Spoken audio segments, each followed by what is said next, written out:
Ever wondered what's truly going on inside your goat's head when it looks at you? That long, thoughtful stare. Hmm. Or perhaps why it reacts the way it does to your touch. Sometimes leaning into it, other times maybe pulling away slightly. Yeah, those little subtle shifts. Do you sometimes wish you had, I don't know, a scientific cheat sheet, maybe a secret decoder ring for understanding your herd better, for really getting on their wavelength? Well, you've absolutely come to the right place then. Welcome to Hoof Notes, where we make goat science make sense. Exactly. We're the Deep Dive, the show that takes a stack of information. Could be cutting-edge scientific papers, insightful articles, or even just your own keen observations from the pasture. Right, those moments you notice something interesting. Exactly.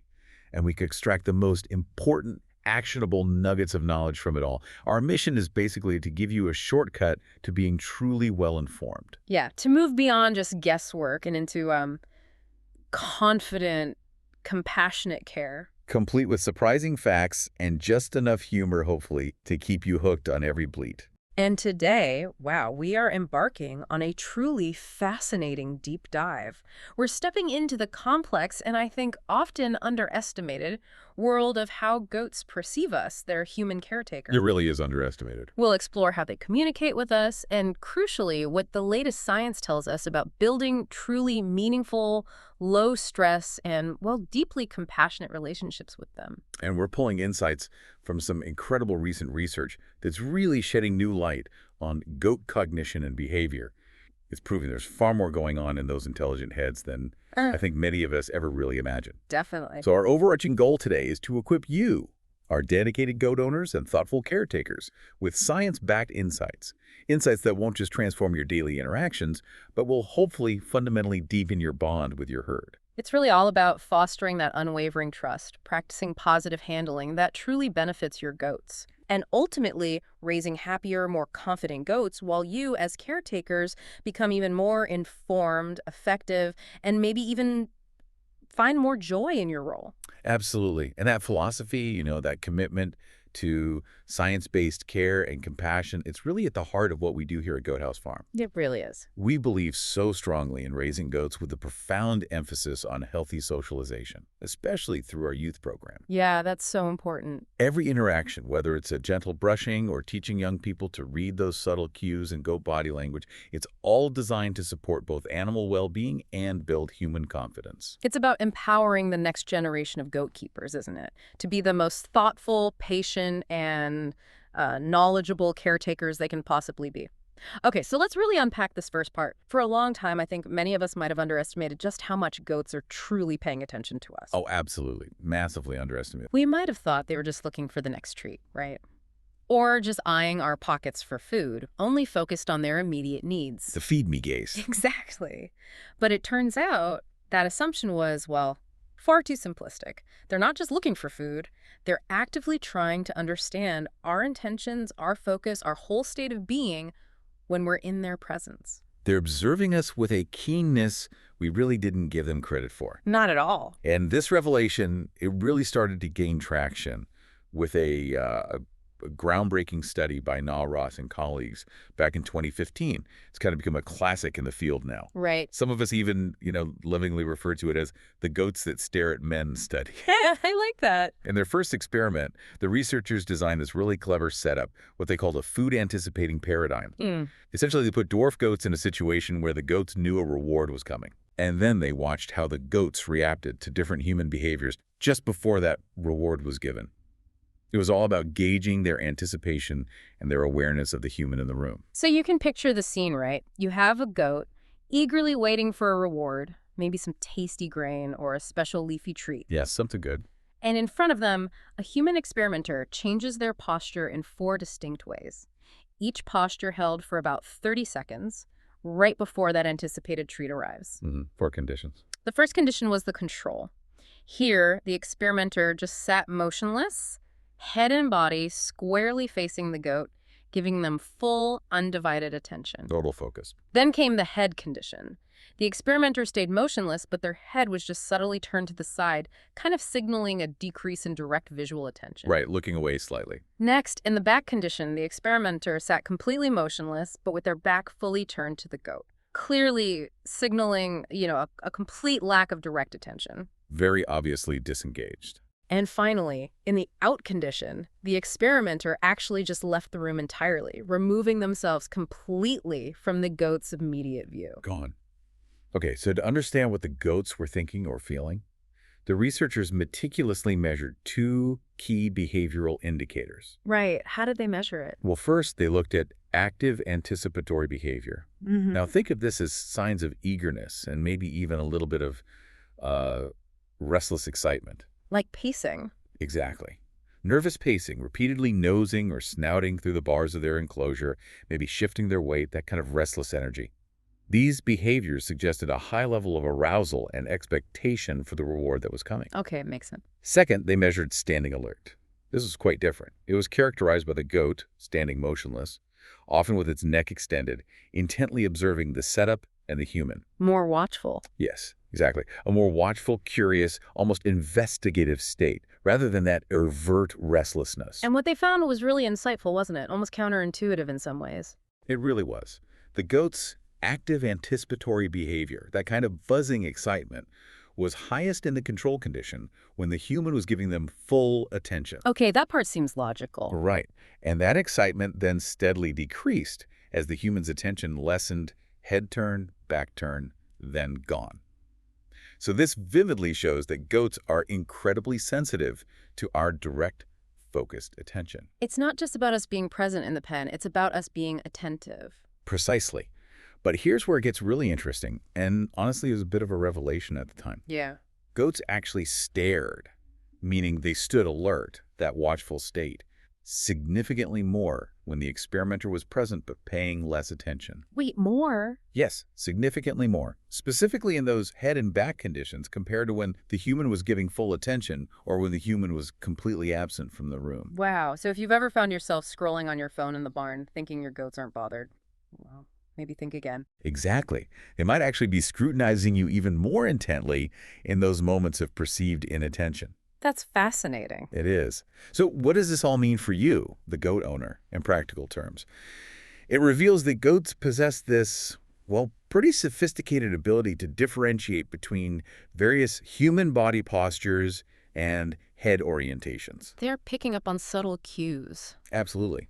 Their behavior adapts quite specifically based on how they perceive the likelihood of getting a reward, sure, but maybe more broadly, on their assessment of our attentiveness overall. So when we're there, but not fully focused. They don't just ignore us. They actually become more alert, observing us more carefully, perhaps trying to predict what comes next, or maybe just trying to figure out why our attention is shifted. This is just a fundamental insight into how they gauge our attentiveness, and it directly impacts things like low-stress handling and how we build trust. How so? Well, when we're consistent and mindful in our presence, truly engaged with them, we become a predictable and comforting part of their environment. Yeah, they know what to expect. But if we're distracted, if our attention is elsewhere, they might perceive us as less reliable or maybe even a little unpredictable.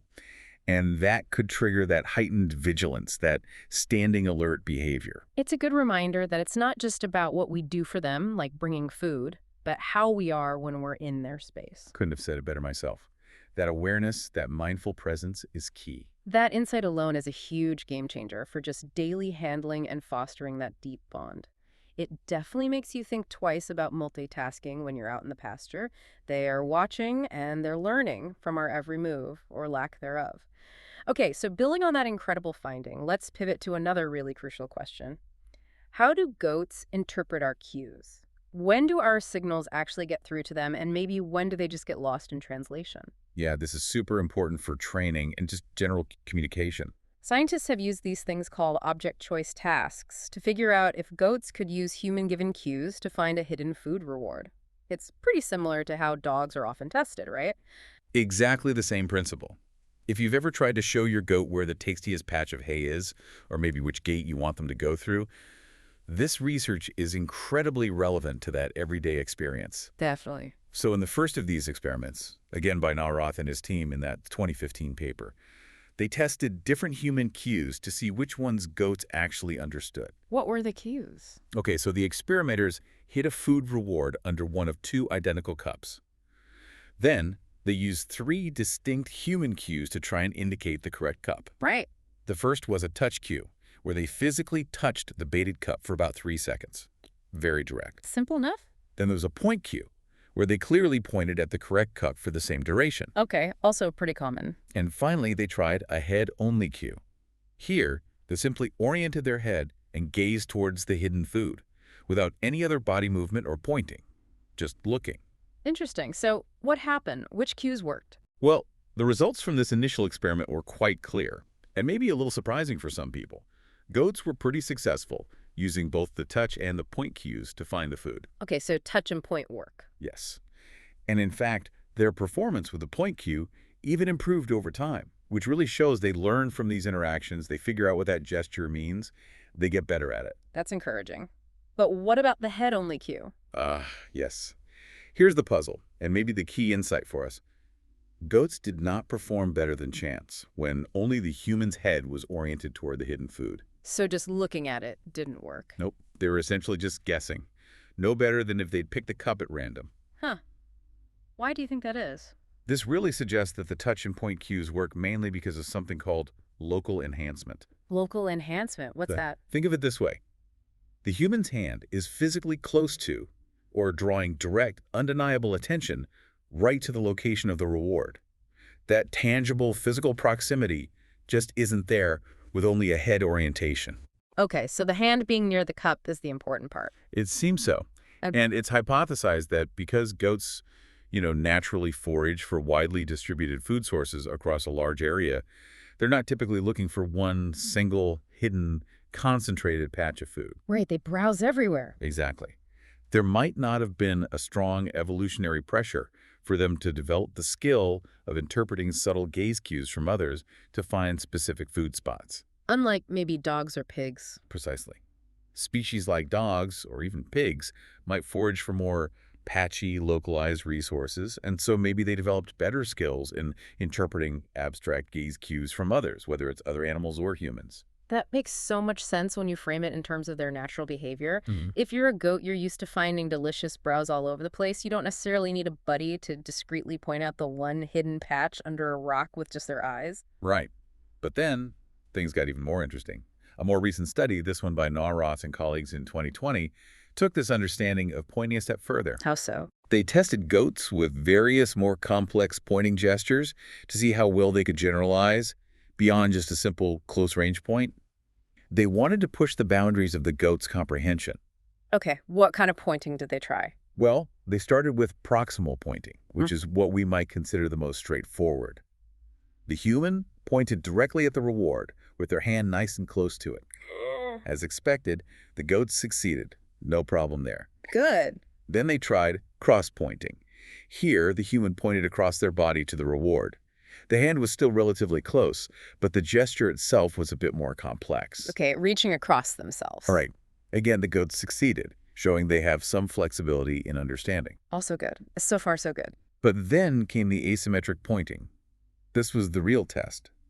The experimenter sat behind the non-rewarded bucket and pointed across their body to the correct one. Oh, wait. So the human was physically closer to the wrong choice, even though they were pointing at the right one.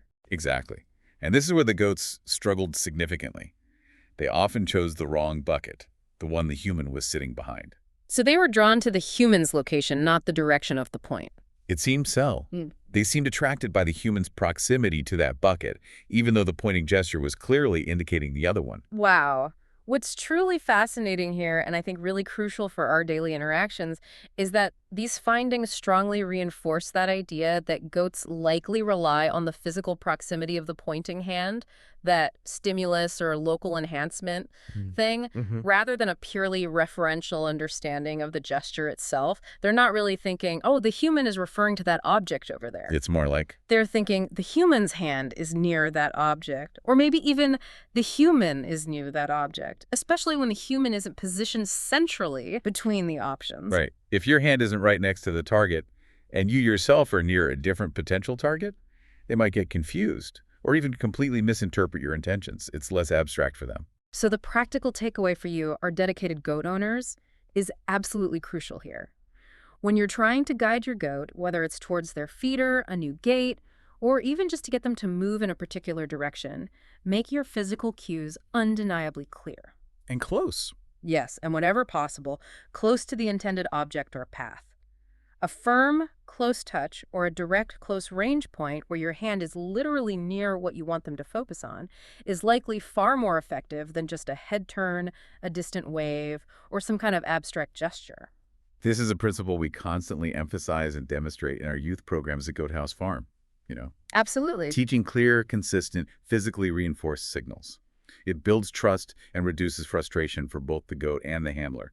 It just leads to calmer, more successful interactions all around. It really is a total game changer for daily handling. No more just nodding your head vaguely towards the water trough and wondering why they're still just staring blankly at you. Exactly. Get that hand close. But it's not just about our signals, is it?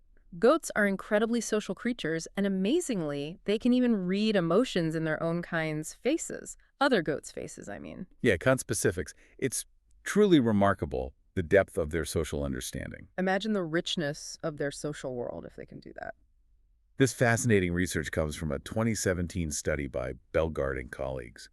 What they did was show dairy goats 2D images, basically photographs of other familiar goats' faces. Pictures of their friends. Pretty much. And these images were specifically taken in situations designed to elicit either clear positive or distinct negative emotional states. It's a really ingenious way to probe their emotional understanding.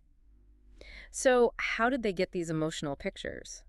Well, they captured what they called a positive face. This was an image taken while the goat was being gently groomed, which is generally a very pleasurable experience for goats. Okay, happy grooming face. Right.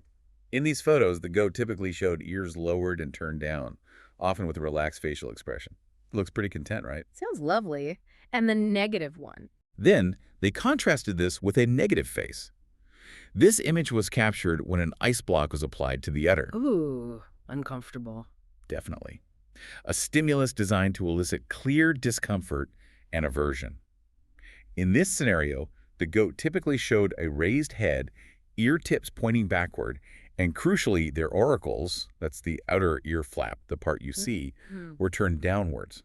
And the researchers focused intently on that ear posture as a key measurable indicator of how the observing goat responded to the picture. So they watched the ears of the goat looking at the picture. Precisely. And the results were incredibly telling. Goats spent significantly more time with their ears forward when they were viewing the negative images compared to the positive ones. Ears forward. Yeah. What does that signify? This ears forward posture is a well-established indicator in many prey animals. It's commonly associated with high arousal, heightened attention, and it's often seen in situations that might signal a threat or require intense vigilance. Makes sense for a prey animal. Absolutely. As prey animals, it's profoundly adaptive for goats to pay close attention to signs of negative emotion in others, as it could signal immediate danger for the whole herd. If one goat is scared, maybe everyone should be alert. That's a good point. Was there anything else interesting? Yeah, there was also an interesting finding related to distance. The further a goat stood from the screen displaying the images, the more time it spent with its ears forward. Really? Further away meant more alert. It suggests perhaps an even heightened alertness while maintaining a cautious, maybe safer distance from whatever that perceived negative stimulus was in the picture, watching carefully from afar. Wow. So this research gives us an incredible, almost intimate window into their emotional world, doesn't it? It really does. It shows that goats are clearly perceiving the emotional valence, that is, the positive or negative quality of other goats' faces. This isn't just about recognizing another goat, it's about understanding their feeling state. And knowing that their ear postures are such key indicators of attention and arousal allows us to better read goat body language, as we always say, and accurately gauge their emotional state in real time. This is so impactful for our approach at Goat House Farm, right? Helping our young handlers and all goat owners respond with genuine empathy and adjust their handling for the goat's optimal well-being. Exactly. If you see those ears snap forward, maybe the eyes widen a bit, it's a clear cue to pause, assess the situation from their perspective, and respond with sensitivity. Maybe take a step back, speak in a calm, reassuring tone. It's all about trying to see the world from their perspective, using the signals they give us. So building on that whole understanding of goat perception, it becomes crystal clear, doesn't it? Knowing how goats communicate and, crucially, how they interpret our signals is absolutely fundamental. It really is. It's fundamental to improving their welfare and deepening our relationship with them. It's not just a nice-to-have skill. I'd argue it's essential for creating a truly compassionate, low-stress environment where both the goats and the humans can really thrive. And what's so fascinating, I think, is that it's not just a one-way street where we just, tell them what to do.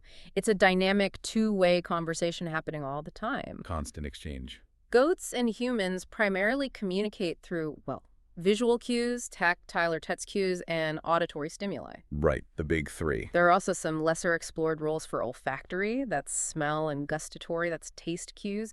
But today we're going to really focus on those main three, which were thoroughly explored in a comprehensive 2022 review by Bettini and colleagues. Yeah, those are the channels where we can probably make the most immediate impact in our daily interactions. Definitely. Let's start with visual communication, what our goats see from us and what they visually show us in return. From our side, as humans, what we present visually really matters, and it goes beyond just being physically present in the same pen. A full body orientation towards your goat, meaning you're facing them directly with your whole body, seems to convey presence and engagement much more effectively. Sure, you're paying attention. Exactly. And slow, deliberate movements are crucial. Sudden, jerky motions can easily be perceived as threatening by a prey animal like a goat. Startle response. Right. And as we just discussed, direct physical cues like pointing, especially with that close proximity, or using a gentle guiding hand, are incredibly effective because they're tangible and unambiguous for the goat. Very clear signals. Yeah. And it extends beyond just those large body movements, too. Subtle facial cues also play a surprisingly significant role. Like what? Well, research suggests that goats actually seem to prefer interacting with humans who have open eyes rather than averted gazes or maybe squinted expressions. Really? Open eyes? Yeah, and even more compelling, they show a preference for happy human facial expressions over angry ones. They can tell if we look happy or angry. Apparently so. Think about that. They're not just seeing a face, they're potentially picking up on our emotional state through our expressions. Wow. This just highlights the profound importance of being conscious of our facial expressions and even our eye contact when we're interacting with our herd. It adds another layer to that idea of consistent, positive presence, doesn't it? You're not just physically there, you're like emotionally accessible and reassuring through your face. That's a great way to put it. Emotionally accessible. So if you're approaching your goat, maybe make sure your eyes are open and your expression is calm. Maybe even offer a soft smile. It genuinely seems to make a difference. It does. And what about from their side? How do goats use visual signals to communicate back to us? Well, one fascinating behavior, which you also see in dogs and even horses sometimes, is gazing for help. Ah, yes. The unsolvable task paradigm again. Exactly. In those situations, like if they're trying to get a treat or a toy they can't quite reach, goats will often gaze back and forth from the inaccessible reward to the human. Looking at the thing, looking at you, looking at the thing. Right. Clearly seeking cues or assistance, and this behavior is even more pronounced when the human is facing them, which shows they're actively looking for that direct engagement, almost like seeking a partnership in problem solving. Yay. You gonna help me with this? Pretty much.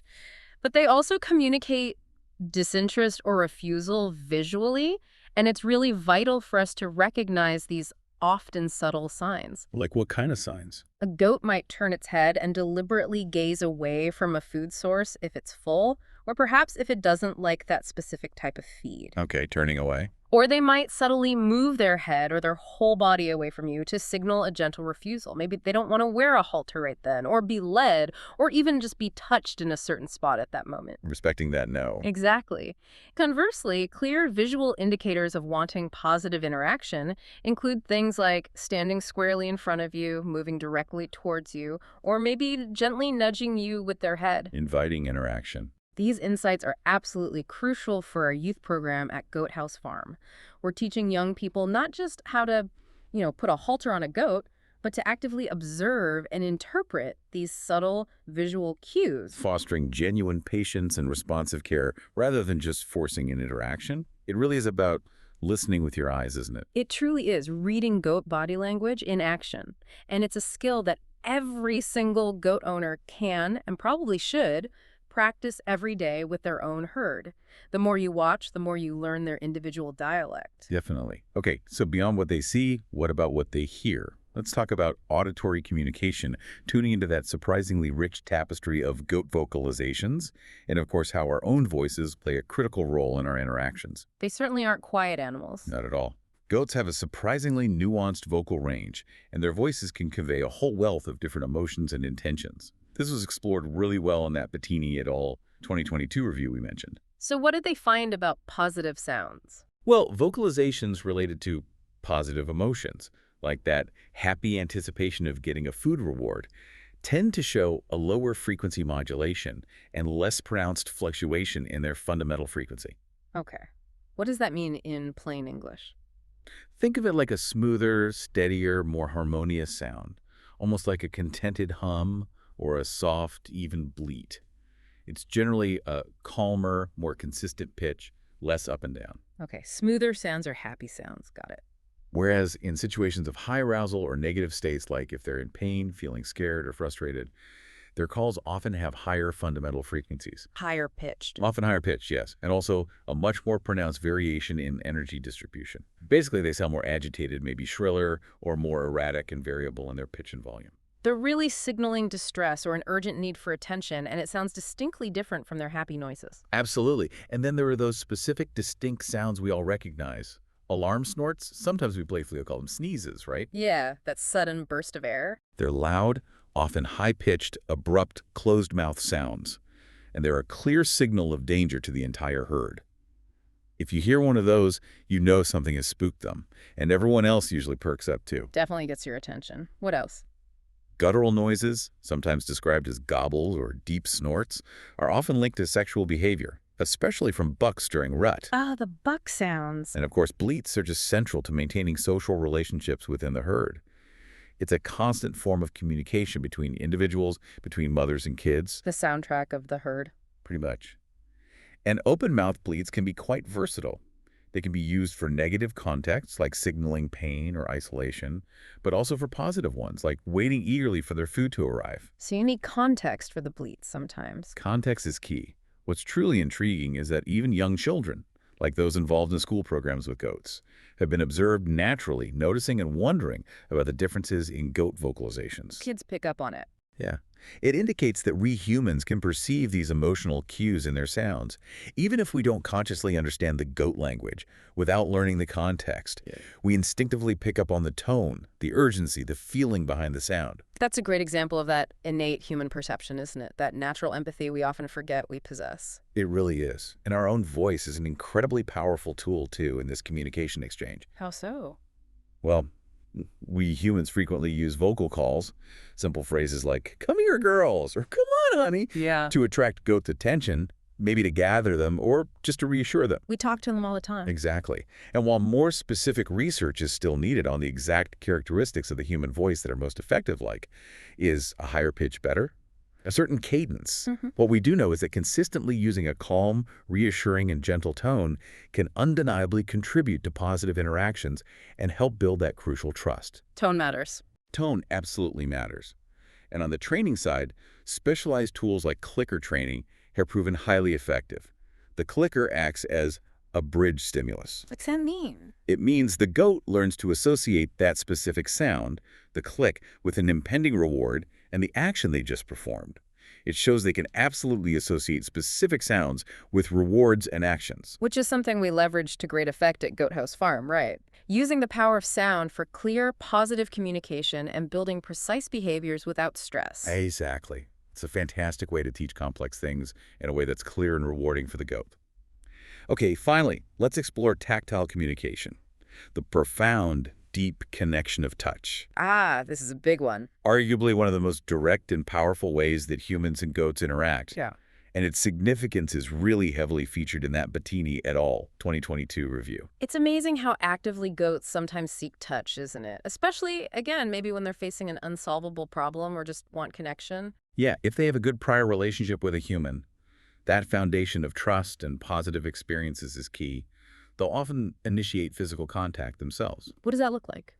You might see them rubbing against your leg, maybe gently nosing your hand or arm, sometimes lightly pawing at your leg, or even playfully jumping up on you, depending on the goat and the context. Right. This is usually interpreted as a positive or maybe neutral request for cues, for help, or simply for comforting contact. What about licking or nibbling? Licking and gentle nibbling of a person can also be a positive search for connection, almost like a tactile form of social bonding, similar to what they might do with other goats. But it's not always positive, right? Sometimes touch can be negative. That's a crucial distinction. It's equally important for us to recognize and correctly interpret negative touch signals. Not all physical interaction initiated by the goat is positive. Like what? Some tactile behaviors like hard biting or maybe aggressively pulling at clothes or forcefully pushing with their head or horns can be clear signs of frustration, maybe an indication of overstimulation or even outright aggression. Okay, need to watch for those too. Recognizing those cues helps us respond appropriately, respect their boundaries, maybe de-escalate the situation, and ultimately maintain a positive relationship. Understanding these signals is key to avoiding miscommunication and ensuring the interaction stays low stress for everyone. And from our side, using human touch. That's an incredibly powerful tool for positive handling, isn't it? It feels like a cornerstone of compassionate goat care. Absolutely. Gently touching, stroking, maybe brushing their head and back, or even providing a soothing massage can profoundly promote relaxation and lead to a positive emotional state in the goat. This is directly tied to that whole idea of positive, low-stress handling and building trust through patience and kindness, which is the absolute core of our philosophy at Goat House Farm. Exactly.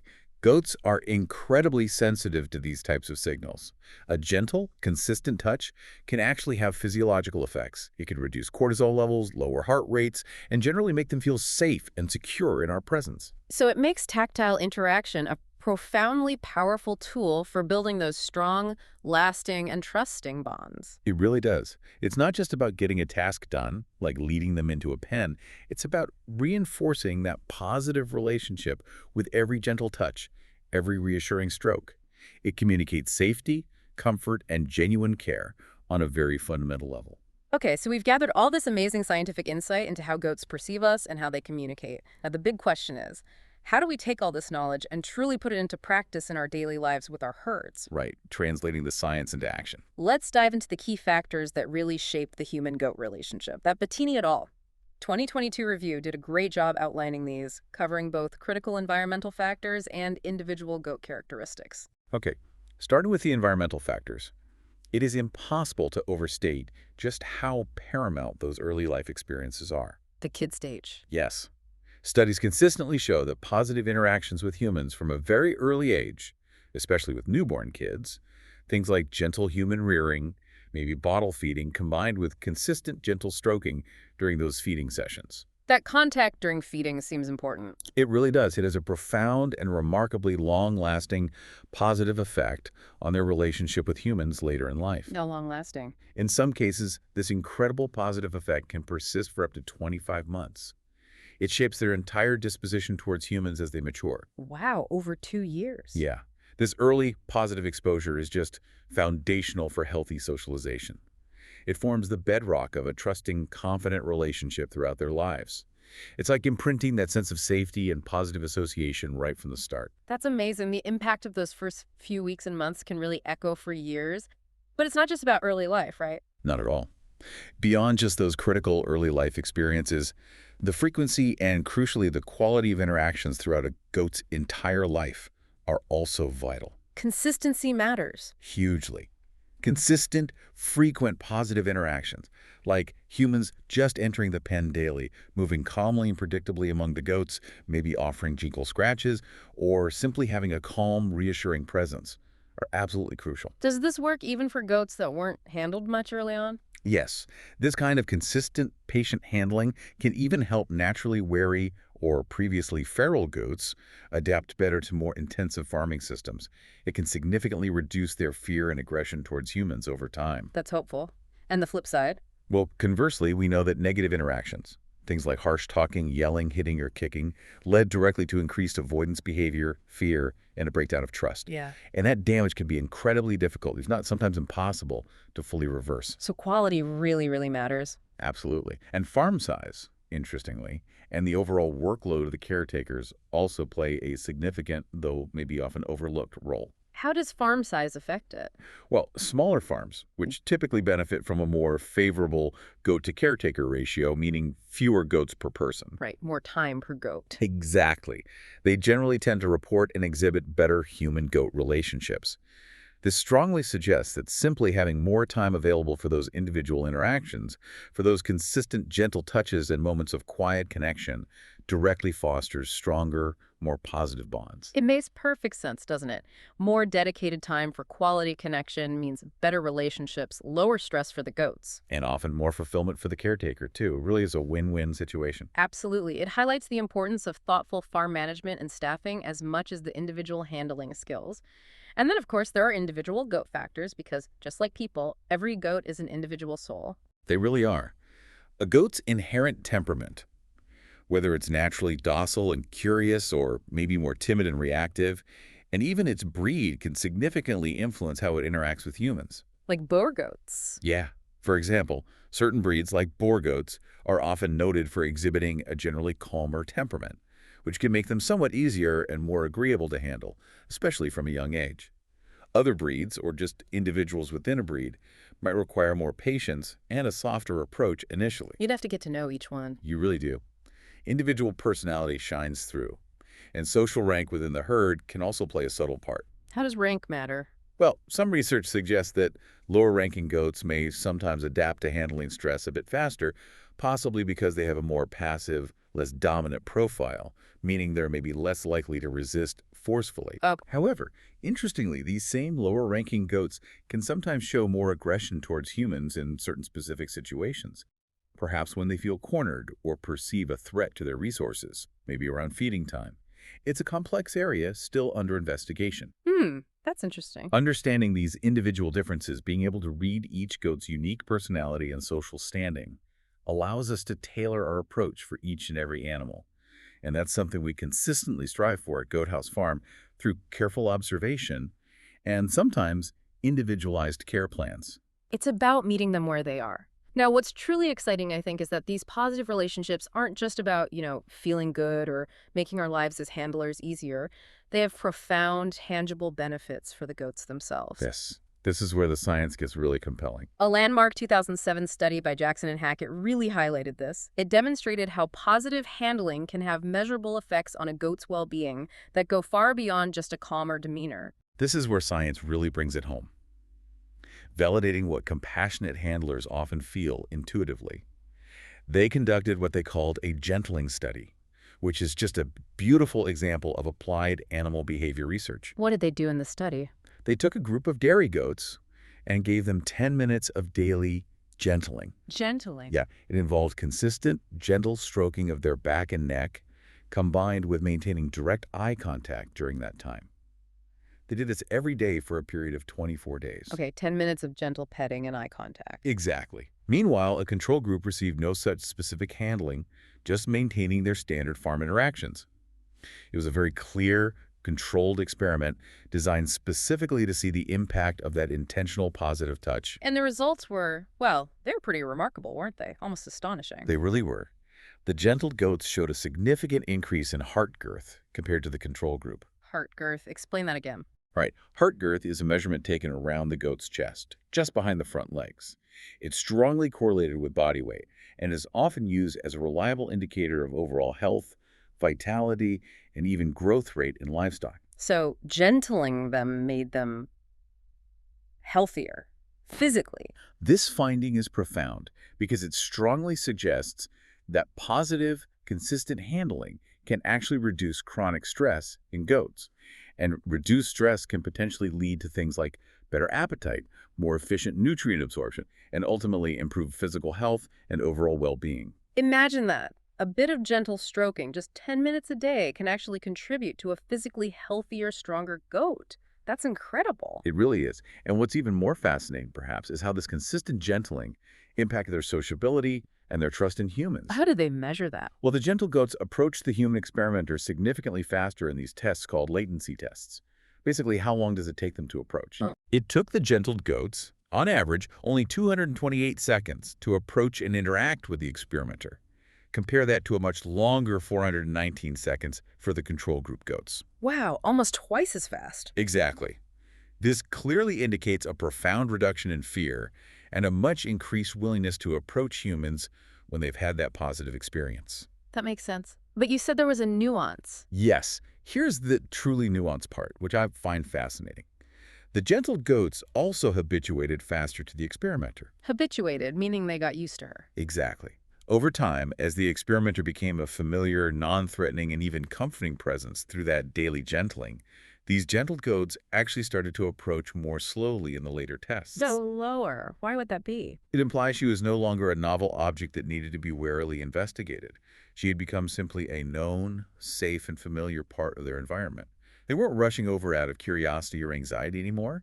They were just calmly acknowledging her presence. So the initial speed was maybe overcoming fear, but the later slowness was comfort, familiarity. That's how it's interpreted, yes. In stark contrast, the control goats, lacking that regular positive contact, remained consistently wary. Their approach times stayed stubbornly slower throughout the entire study. They never seemed to develop that deep trust or habituation. So what does this all mean for us as dedicated goat caretakers? It means that consistent, gentle, and positive human handling doesn't just make our goats calmer in the moment. Right. It directly impacts their physical health by reducing chronic stress. And it builds deep, lasting trust, transforming us from potential novelties or perceived threats into comforting, familiar presences, into true partners in their well-being. And this aligns perfectly with our whole philosophy at Goat House Farm, doesn't it? It's about raising happier, healthier, more confident goats. And in turn, fostering more confident, effective, and fulfilled human caretakers. It truly demonstrates the incredible, measurable power of kindness and patience in animal husbandry. Absolutely. So given all these compelling insights, how can you, our listeners, actually assess and continuously improve your own human-goat relationships right there on your own farm or homestead? Yeah, how do we know if we're doing okay? Well, while formal research uses standardized behavioral tests for this, like measuring the latency to first contact, how long it takes a goat to voluntarily approach an unfamiliar person, or the avoidance distance, which is how close a person can get before the goat moves away. Things we probably can't easily do at home. Right, you don't need a stopwatch and a clipboard necessarily. Yeah. Shorter latencies and smaller avoidance distances in those tests generally indicate a better, more trusting relationship, but you can assess this informally. So how can we do a practical, informal self-assessment? Take a moment, maybe next time you're out with your herd, to truly observe your goats with these ideas in mind. Ask yourself, how readily do they approach you when you enter the pen or pasture? Are they eager to greet you, or do they tend to hang back watchfully? Okay. Approach behavior. What else? Do they actively seek out physical contact? Like, do they rub against your leg, gently nose your hand, or maybe even place their head in your lap if you sit down near them? Seeking touch. Good one.